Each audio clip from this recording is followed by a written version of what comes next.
नमस्कार, AGCNN news पर आपका स्वागत है। मैं हूं मनीषा राम। प्रस्तुत है आज का मुख्य समाचार। लद्दाख में सोनम पर CBI जांच, FCRA उल्लंघन और छठी अनुसूची विवाद पर घिरा मामला। लद्दाख को पूर्ण राज्य का दर्जा देने और छठी अनुसूची लागू करने की मांग को लेकर लंबे समय से आंदोलन कर रहे प्रसिद्ध क्लाइमेट एक्टिविस्ट सोनम वांगचुक की मुश्किलें हाल के दिनों में काफी बढ़ गई हैं।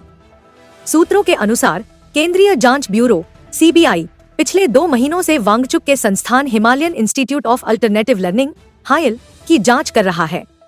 यह जांच विदेशी अंशदान विनियमन अधिनियम FCRA के कथित उल्लंघन के संदर्भ में की जा रही है।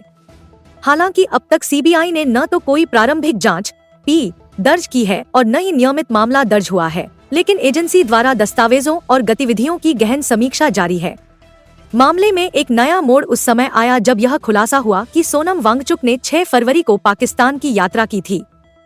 इस यात्रा के बाद CBI और अन्य एजेंसियां इसकी जांच कर रही हैं कि कहीं इसका संबंध विदेशी फंडिंग और आंदोलन को हवा देने से तो नहीं है। केंद्र सरकार के अनुसार लद्दाख में हाल के दिनों में हुए हिंसक प्रदर्शनों की पृष्ठभूमि में वांगचुक की गतिविधियों की अहम भूमिका रही है। अगस्त 2025 में लद्दाख प्रशासन ने HIAL को दी गई भूमि का आवंटन रद्द कर दिया था। प्रशासन का कहना था कि भूमि का उपयोग उस उद्देश्य के लिए नहीं किया गया जिसके लिए इसे मूल रूप से आवंटित किया गया था और इसके लिए कोई औपचारिक पट्टा समझौता भी नहीं किया गया था। इस फैसले के बाद वांगचुक के संस्थान पर गंभीर सवाल उठे और अब CBI इसी संदर्भ में जांच को आगे बढ़ा रही है।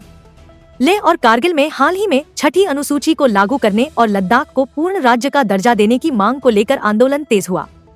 10 सितंबर 2025 को वांगचुक ने इस मुद्दे पर भूख हड़ताल शुरू की थी।